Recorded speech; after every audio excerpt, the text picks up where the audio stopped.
Damai sejahtera Allah yang melampaui segala akal dan pikiran, itulah kiranya yang memelihara hati dan pikiran saudara di dalam Kristus Yesus Tuhan dan Juru Selamat kita. Amin. Jemaat yang dikasihi Tuhan Yesus, Shalom. Selamat hari Minggu. Masih suasana tahun baru. Selamat tahun baru. Amanginang, saudara yang dikasihi Tuhan, ini kali yang kedua saya melayani firman, berkhotbah di jemaat kita ini. Tapi dulu yang pertama, waktu ini masih bedeng-bedeng, masih lang-lang ini. Tahun 98. Waktu pendeta Nur Haida Boru Siregar, pas meninggal gurunya, saya yang menguburkan. Waktu itu saya studi di STT Jakarta. Kerinduan hati saya sudah tergenapi setelah sekian puluh tahun, 98 baru sekarang. Dan terima kasih untuk pendeta Sarlen, adikku, ya, inang pendeta. Di sini juga tim sending dari distrik Medan Aceh, Amang Lubis dengan inang Guru Tampu Bolon.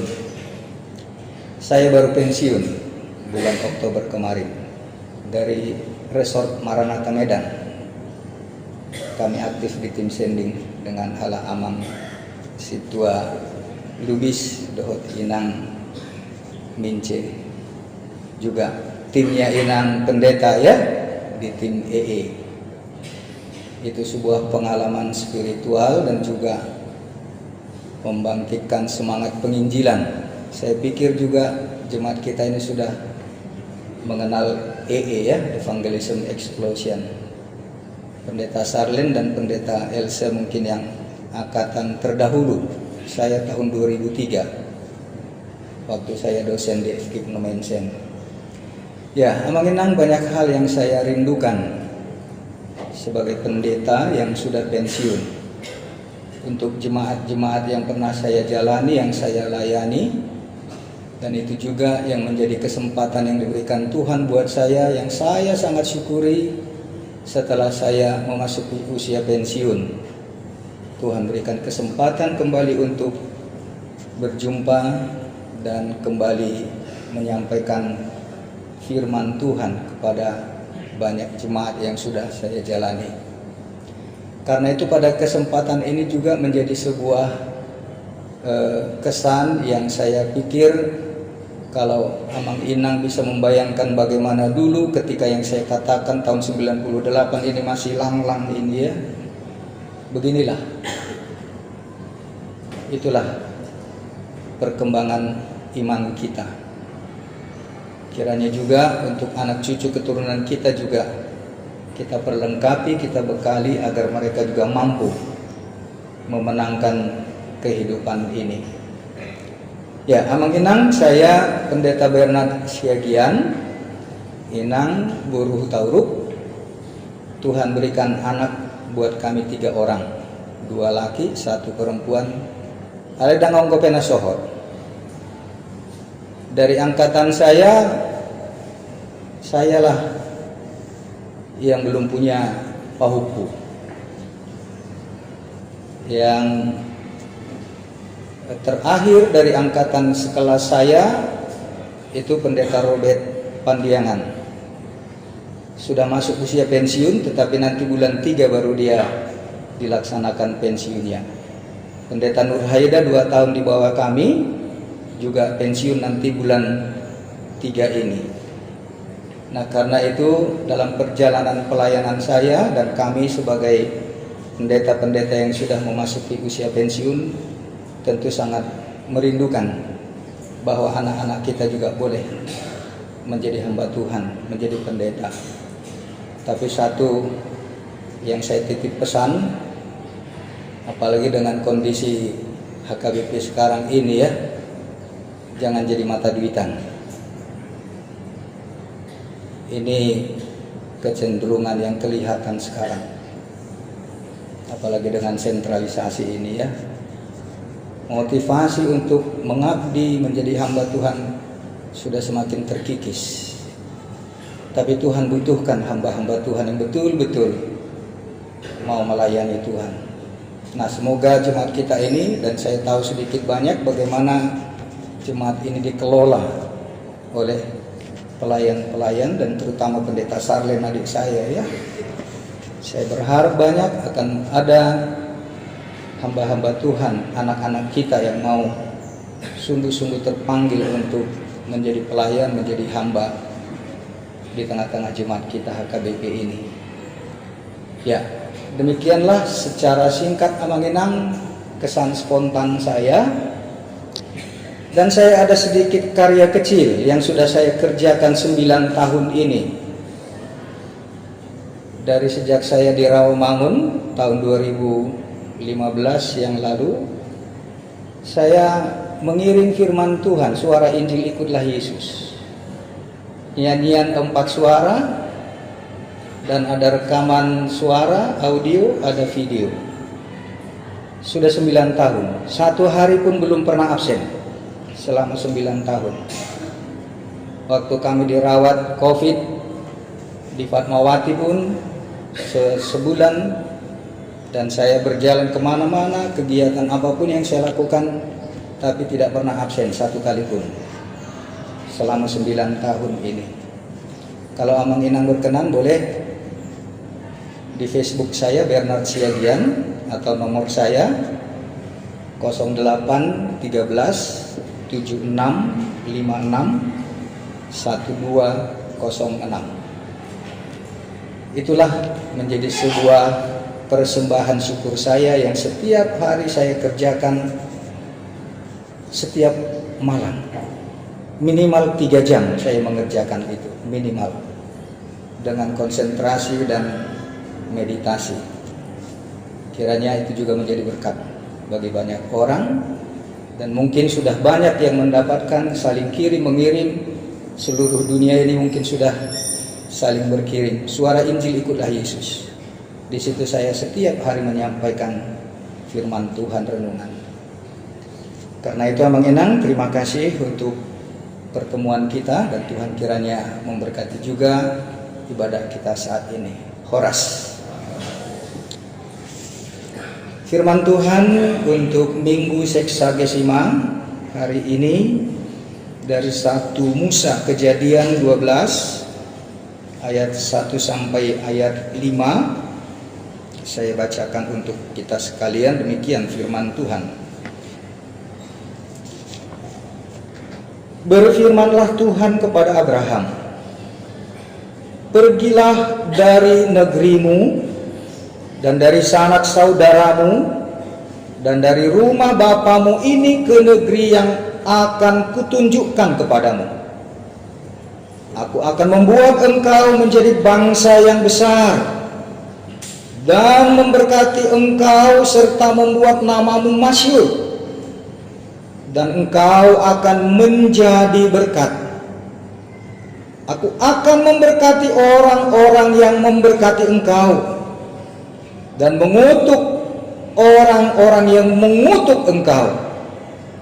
Dan olehmu semua kaum di muka bumi akan mendapat berkat." Lalu pergilah Abram seperti yang difirmankan Tuhan kepadanya, dan Lot pun ikut bersama-sama dengan dia. Abram berumur 75 tahun ketika ia berangkat dari Haran.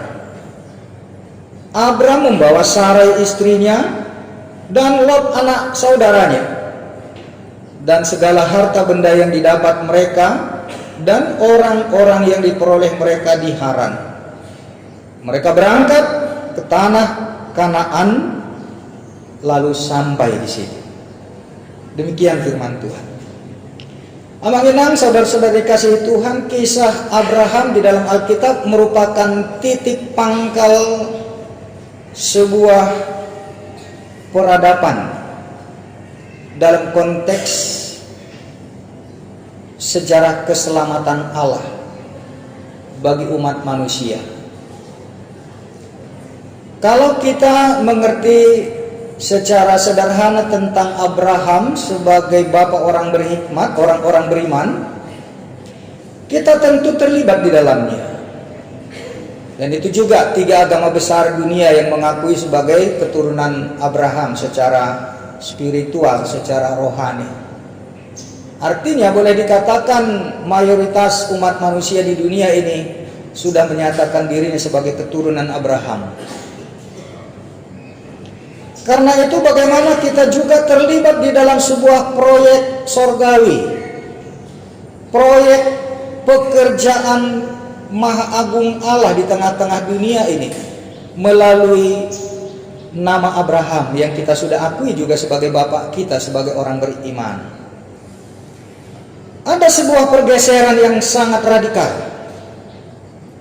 dari bagaimana sebelum masa periode pemahaman iman penyelamatan Allah sebelum Abraham dan setelah Abraham. Karena Allah menjanjikan Abraham akan menjadi sebuah bangsa, menjadi sebuah komunitas umat manusia. Karena itu program Allah dalam proyek penyelamatan umat manusia adalah dalam rangka global, komunal. Seluruh umat manusia dalam satu kesatuan rancangan dan paket keselamatan Allah. Bukan lagi person demi person secara individual, tetapi sebuah bangsa. Itulah menjadi sebuah titik awal pergeseran yang radikal bagaimana kisah Abraham itu memulai sebuah panggilan umat sebagai bangsa pilihan Allah. Yang kedua, ibu bapak, bahwa bagaimana Abraham dipanggil Tuhan dari latar belakangnya yang penuh dengan segala kekafiran, segala tindak perbuatan yang sangat bertolak belakang dengan keagungan, kekudusan Allah. Karena manusia waktu itu masih mencari Allah dan jalan keselamatannya menurut fenomena-fenomena alam, menurut cara berpikirnya, menurut budaya dan minat-minat manusiawinya. Tetapi sejak Abraham dipanggil Allah sudah ada satu garis lurus yang jelas. Apa yang Tuhan mau? Kalau sebelumnya adalah apa yang manusia mau dengan mencari Tuhan-Tuhannya sendiri. Itulah agama-agama suku, agama-agama kekafiran dengan berbagai macam ragam cara dan pola menurut masing-masing konteks lokal manusia dan masyarakat. Nah, karena itu saudara-saudara, apa yang dipanggilkan Allah kepada Abraham adalah supaya dia keluar dari zona lamanya itu yang dikatakan zona aman. Menjadi Abraham adalah keluar dari zona aman.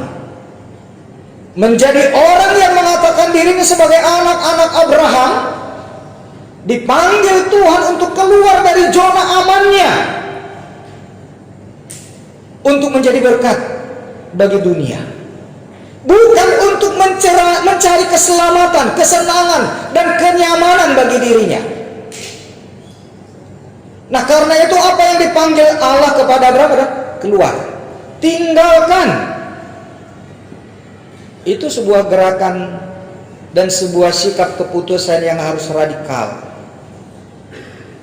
tidak setengah-setengah. Nah, karena itu saudara-saudara, dari apa yang kita lihat bagaimana Abraham dipanggil Tuhan dengan kondisinya dia belum punya anak, Tuhan menjanjikan akan memberikan anak sampai ditunggu sekian tahun, sudah tidak masuk akal, tidak mungkin lagi akan melahirkan. Mereka juga belum diberikan anak yang dijanjikan Tuhan. Karena itu juga mungkin motifnya kenapa si Lot jadi dibawa, anak kakaknya, anak abangnya. Karena yang sudah tahu si Sarah itu mandul, maaf. Mereka berharap bahwa Lotlah kiranya yang akan menjadi pewaris. Tetapi sekian tahun berjalan dalam ceritanya yang kita tahu akhirnya dengan istrinya Sarah memberikan budaknya Hagar. Dan justru itu juga menjadi awal kekacauan umat manusia yang sampai sekarang kita warisi. Karena Sarah mengambil jalan pintas.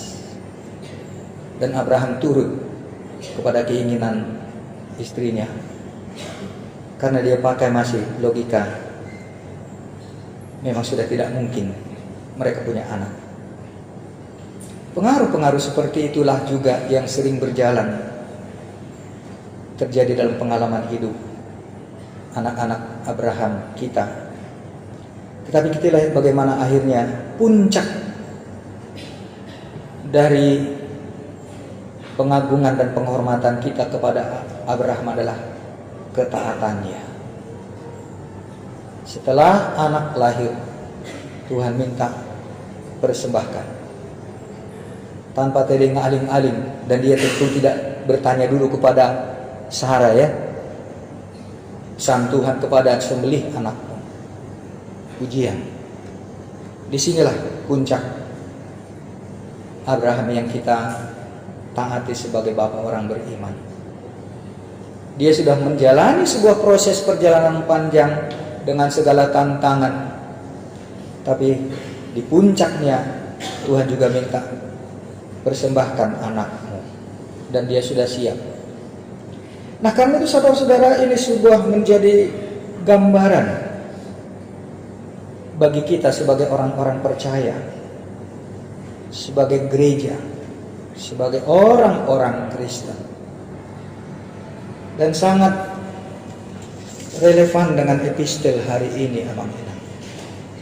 Dan inilah yang harusnya menjadi sebuah kekuatan iman spiritual kita, supaya kita jangan pernah kalah dengan dunia ini, jangan pernah kalah dengan tantangan godaan apapun. Yang kita lihat di sini, Amang Inang, dari epistel, janji Allah yang begitu luar biasa kepada Abraham itu sudah digenapi di dalam Yesus Kristus. Dan kita tidak lagi dengan upaya kita untuk bisa memenuhi prasyarat-prasyarat sebagaimana pergumulan Abraham, karena di dalam Yesus Kristus sudah digenapi.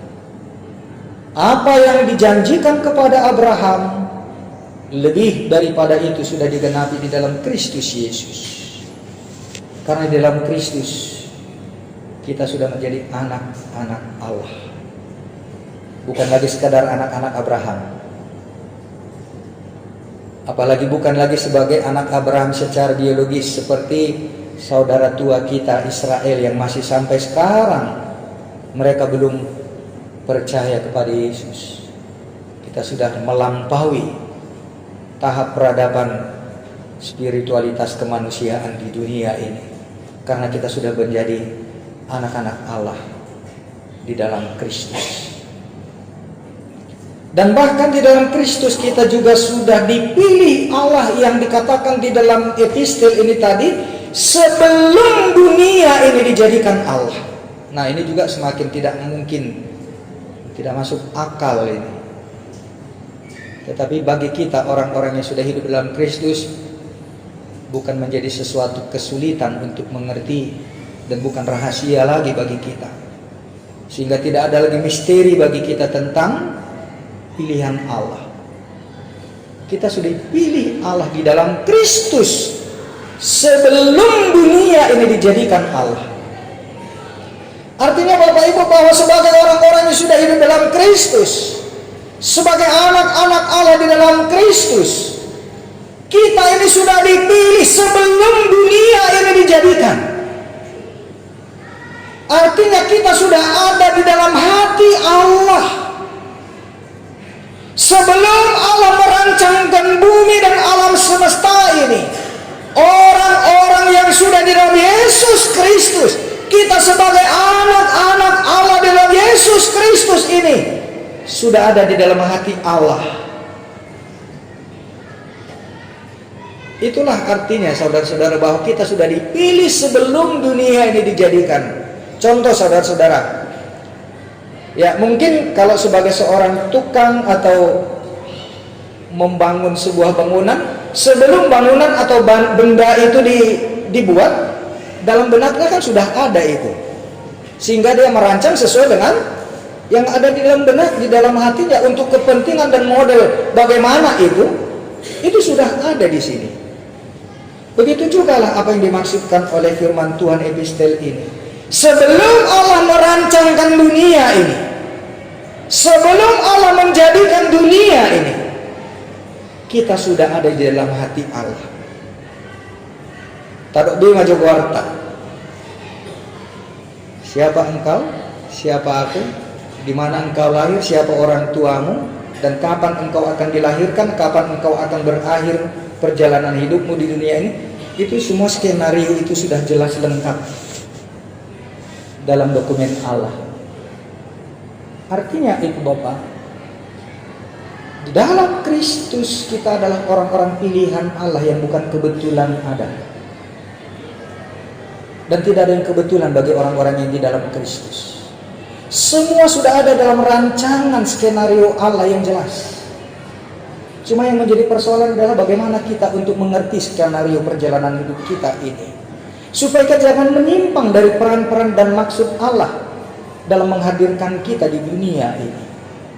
Supaya kita jangan menyimpang dari skenario Allah, sehingga kita mengalami benturan-benturan yang tidak perlu. Itulah perlunya kita belajar firman Tuhan. Itulah perlunya kita merenungkan firman Tuhan. Oleh iman di dalam Yesus Kristus, Tuhan sudah memperlengkapi setiap kita, orang yang mengatakan dirinya sudah percaya di dalam Yesus. Orang-orang pilihan Allah. Perjalanan hidup kita itu sudah ditentukan, dirancangkan Tuhan. Nah, karena itu saudara-saudara, bagaimana dan untuk apa kita ada di tengah-tengah dunia ini? Dan inilah tujuan hidup kita mestinya yang harus kita pegang teguh, supaya jangan melenceng, supaya kita kudus dan tak bercacat. Kudus itulah persyaratan Allah. Tak bercacat adalah upaya kita untuk menyesuaikan rencana Allah dalam perjalanan hidup kita. Berdasarkan inilah kita saudara-saudara untuk bisa menjalani perjalanan hidup kita sebagai orang percaya, sebagai orang Kristen, sebagai gereja, baik secara personal, terutama juga dalam komunalitas kita sebagai gereja di tengah-tengah dunia. Inilah panggilan gereja, menjadi berkat. Tetapi bagaimana kita menjadi berkat kalau kita juga tidak percaya kita diberkati? Dan Tuhan bukan bodoh. Tidak mungkin Tuhan menyuruh kita menjadi berkat kalau Dia tidak memberkati kita lebih dahulu. Tidak mungkin. Tetapi yang sering terjadi adalah kita melawan skenario perjalanan hidup kita, sehingga kita mencari berkat dengan upaya dan cara, bahkan mungkin mengikut cara dunia ini. Sehingga hilanglah kekudusan, sehingga cacatlah kita, sehingga terjadilah segala kerumitan hidup ini, kekacauan dunia ini, bahkan oleh orang-orang yang mengatakan dirinya anak-anak Allah, orang-orang pilihan, orang Kristen, gereja. Sehingga gereja tidak menjadi berkat bagi dunia, tetapi justru menjadi beban bagi dunia. Justru kita tidak menjadi berkat bagi dunia, tetapi justru kita menjadi sumber masalah yang membuat rumit, rudit portigion.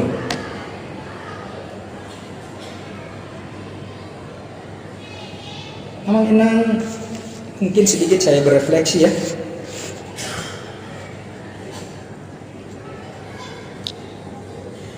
Saya pensiun kemarin, tidak dapat apa-apa dari HKBP.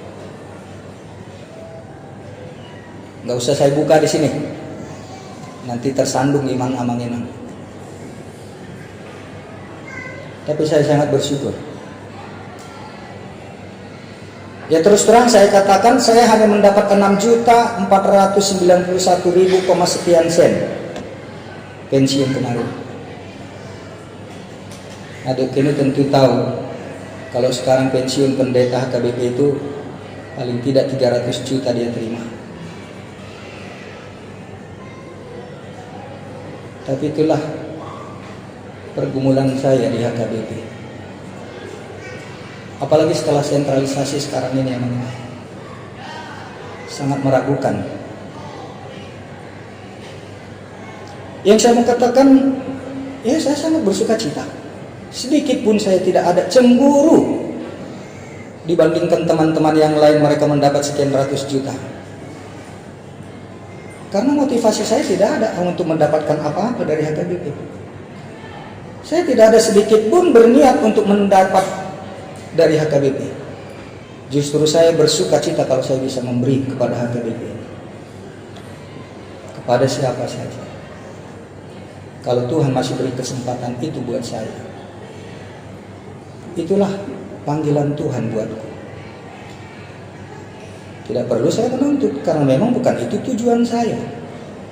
Ale molinata memang sifat atok boulu nah. Karena pola hidup saya ini memang nggak cocok sama ibu-ibu rumah tangga kan, apalagi bereng siari somonon. Kenapa kau tidak bisa seperti ini kan?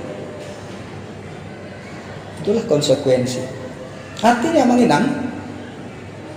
Saya juga heran dengan keadaan di HKBP ini, dengan besarnya tunjangan jabatan para pejabat-pejabat di HKBP kita ini. Dan itu menjadi beban berat bagi jemaat. Beban berat bagi jemaat. Dan disinilah gue dan nyata masalah timbul.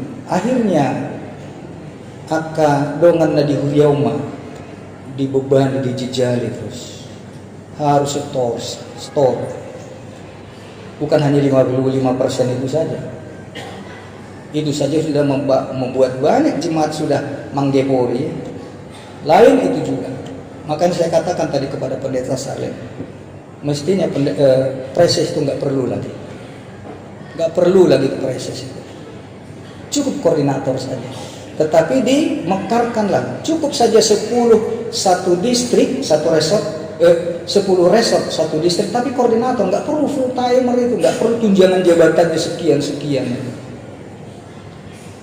Dan inilah besar kepala beban kita HKBP ini, sehingga nggak pernah menjadi berkat HKBP. Di lalu kamu robohan yang semua luas, apalagi melihat gaya hidup kami pendeta-pendeta muda ini miris buat saya sebagai pendeta senior. Baru dapat majalah tahunan, ngamar mobil-mobil baru. Dengan cara apa? Kredit. Karena BRI sudah senang dia kucurkan kredit. Karena potong atas kan. Gaya hidup. Ngahira selebritis nama hanya tadi kau.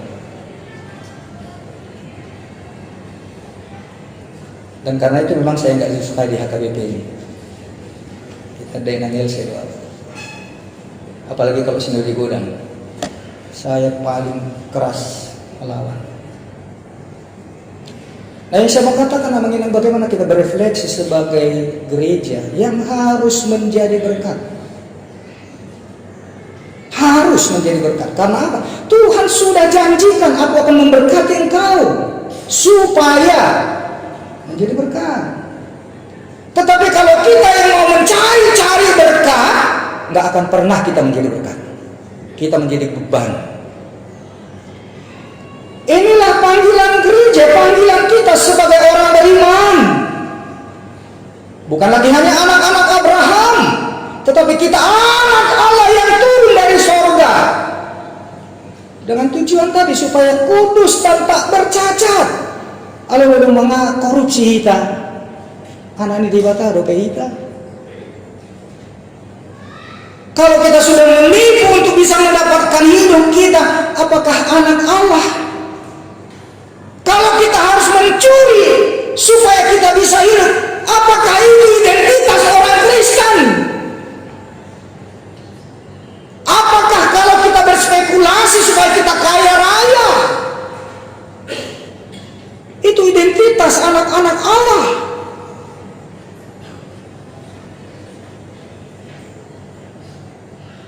saudara-saudara, bagaimana motivasi kita sebagai orang-orang yang dikatakan sebagai anak Allah di dalam Yesus Kristus. Jaminan sorga sudah ada tersedia. Itulah pegangan modal kita untuk hidup di dunia ini. Yang mungkin Tuhan tidak menjatuhkan langsung sebesar kepala kerbau harta kekayaan emas untuk kita, ya, tetapi modal iman itulah kekuatan kita. Injil itulah yang memenangkan kita menghadapi segala tawaran godaan dunia ini. Makanya saya sangat miris dan menginang melihat adik-adik kami ini, pendeta-pendeta ini, motivasinya sudah rusak. Tidak ada lagi bedanya untuk menjadi pendeta, menjadi pelayan di HKBP ini seperti lapangan pekerjaan. Tujuannya untuk uang. Nah, karena ini saudara-saudara, apa yang Tuhan mau dari firman Tuhan ini bagi kita? Asagabe pasu-pasu kita, tentu karena Allah sudah menjanjikan, aku akan memberkati engkau supaya menjadi berkat. Inilah barangkali juga yang harus menjadi pergumulan kita masing-masing. Saya bukan membanggakan diri, tapi menjadi sebuah contoh, kalau boleh dijadikan model bagi adik-adik saya. Dalam hal ketaatan seperti Abraham ini. Godaan banyak ini, banyak godaan. Kalau saya mau ya sudah pasti kaya raya saya. Dan saya sudah pasti nggak akan mau di HKBP. Sejak saya mau menamatkan sekolah dari sini udah banyak tawaran. Mau pendeta inilah, mau ke gereja inilah, mau pegawai negeri lah. Tidak, saya harus kembali ke HKBP.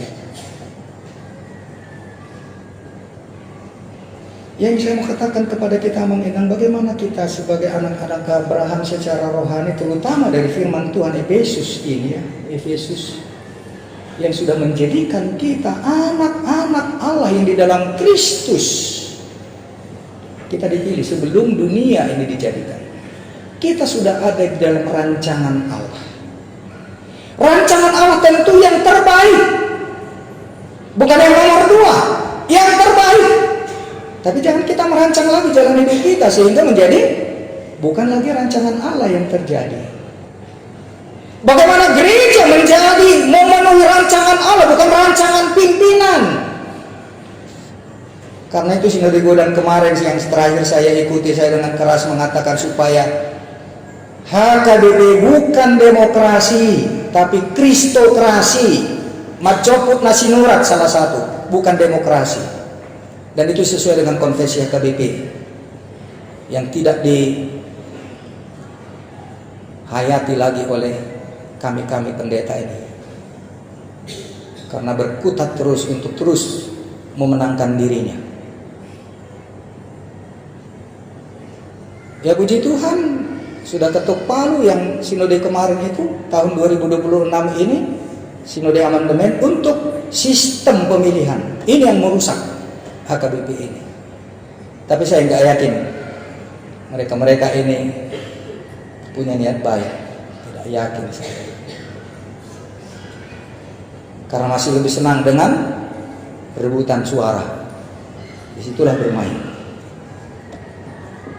Dakuboto mulahiyaha memadoh di sinode godaan. 2 kemungkinan. Kalau tidak tersandung imanmu, berarti engkau orang beriman yang luar biasa. Itu 2 kemungkinan. Siapa yang sudah pernah ikut sinode godaan? Kalau imanmu tidak tersandung, berarti engkau orang yang sangat kuat imanmu. Yang saya mau katakan, denggabiti ruwabe. Dan tidak mungkin menjadi berkat.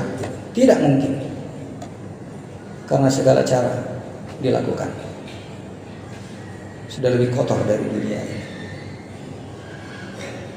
Karena itu Abang Inang, supaya kita kembalilah kepada jati diri kita sebagai anak-anak Allah. Orang-orang Kristen itu sudah dijamin. Sorga saja sudah dijamin. Masa dunia ini?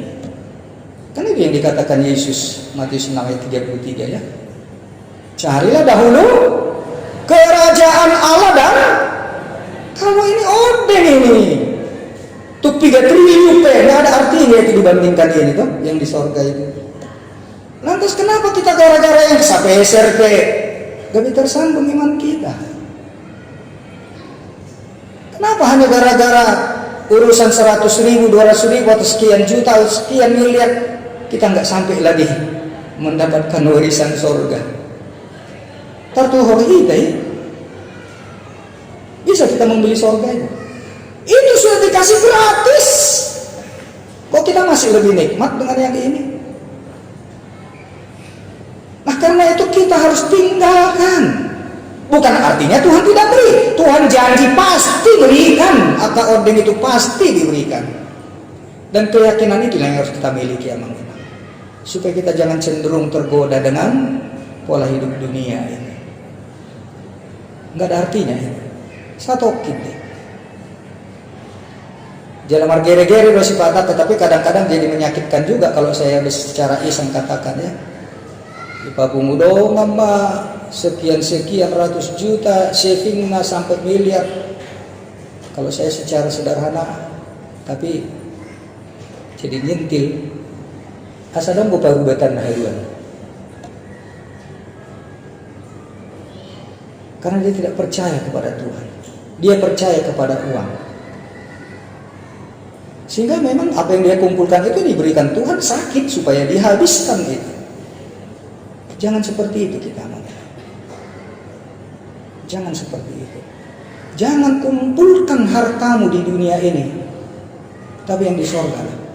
Harta dunia ini datang itu. Lenon itu Tuhan itu dinarikot. Kalau itu penting buat Tuhan pasti diberikan. Tapi kalau tidak penting jangan ambil. Mau sejabar mau yunang buat. Dan saya selalu itu kalau ada orang ini uang apa? Untuk apa? Dari mana?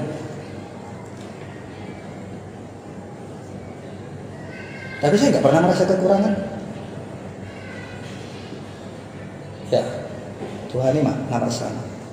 Yang saya mau katakan kepada kita mengenang bagaimana kita mau menjadi berkat, kalau kita tidak yakin bahwa kita pasti sudah lebih dahulu diberkati Tuhan. Itu janji Tuhan. Karena itu lakukanlah.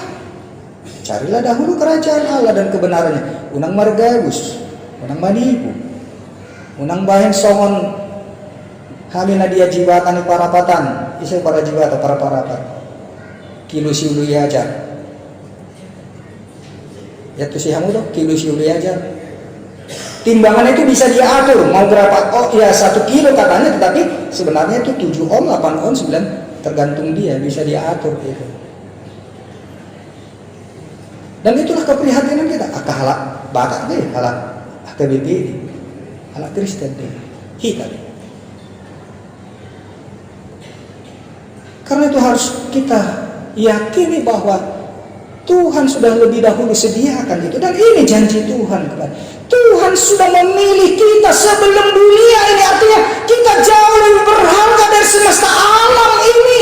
Kita sudah ada di dalam hati Allah. Masa Allah mau membiarkan kita buah hatinya terluka, tersakiti? Tidak mungkin itu. Iman Abraham ini membawa kita meningkat lebih daripada itu, bahwa di dalam Yesus Kristus Allah sudah memilih kita menjadi anak-anak Allah supaya kudus dan tak bercacat. Jangan jadi tercemar, karena Allah persyaratannya adalah kudus. Kekudusan itulah yang membuat kita harum, mengharumkan nama Tuhan. Dan disitulah kita bisa menjadi berkat. Dan adong gunana mulupe di leo kamar miliar tuhriaon alesian akadalan nasusitong jadi kita dahalak pamangus doh. Tidak ada nilainya. Tidak ada nilai. Apalagi di mata Tuhan.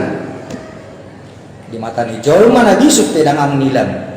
Tidak ada nilainya lagi di mata Tuhan. Karena itu, ya apa yang Tuhan berikan itulah juga yang kita syukuri.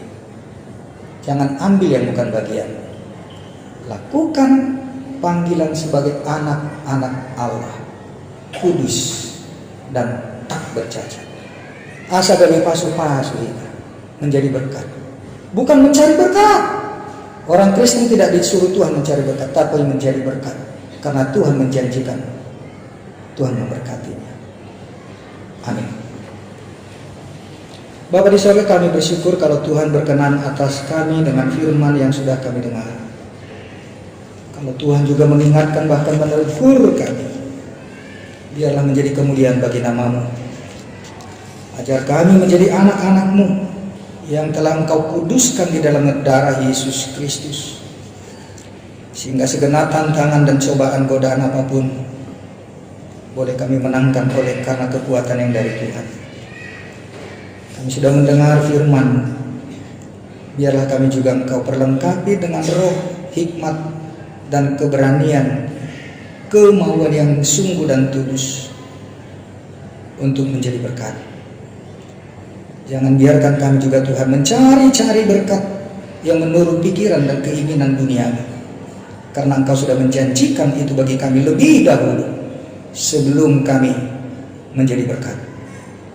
Kami bersyukur Tuhan kalau kami setiap hari Minggu juga boleh mendengarkan firman-Mu.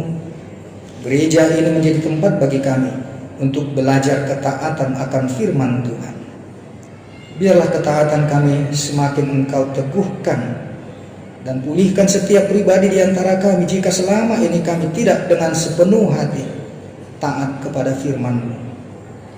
Dan jadikanlah kami juga Tuhan menjadi berkat tengah-tengah keluarga, dalam persekutuan tempat di mana kami bekerja, dan juga gereja-Mu ini menjadi berkat bagi dunia ini.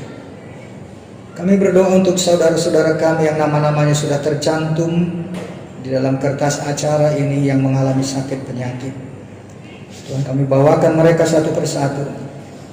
Dengan kemurahan-Mu lawat mereka Tuhan, jamah mereka, agar mereka juga merasakan kesembuhan yang sempurna di dalam Kristus. Kami berdoa untuk yang bergumul, untuk kehidupan sehari-hari, yang masih mengalami kesulitan untuk kebutuhan hidupnya. Tuhan, perlengkapi mereka dengan roh ketaatan dan kepatuhan untuk mengerjakan apa yang memang menjadi bagian mereka. Kami berdoa juga untuk jemaat-Mu yang dengan banyak sukacita memberikan persembahan karena berkat-berkat yang Kau limpahkan. Tambahkan keberanian bagi mereka untuk menyaksikan kebaikan Tuhan melalui berkat-berkat-Nya. Biarlah para pelayan dan hamba-hamba-Mu yang sudah dengan sepenuh hati melayani Tuhan di jemaat-Mu ini, Kau limpahkan berkat dalam keluarga, dalam pekerjaan, dalam kehidupan, kesehatan, dan kedamaian, kesejahteraan. Biarlah damai sejahtera-Mu turun atas kami. Kami berdoa untuk hamba-hamba Tuhan, adik-adikku pendeta yang melayani jemaat-Mu ini. Biarlah mereka juga Tuhan dengan sepenuh hati sukacita melayani jemaat-Mu dan tidak mengenal lelah. Ampuni kami Tuhan dalam segala kesalahan dan juga pelanggaran dan ketidaktaatan kami selama ini, dan pulihkanlah kasih setia-Mu bagi kami. Terpujilah Engkau dalam nama Yesus Tuhan dan Juru Selamat kami.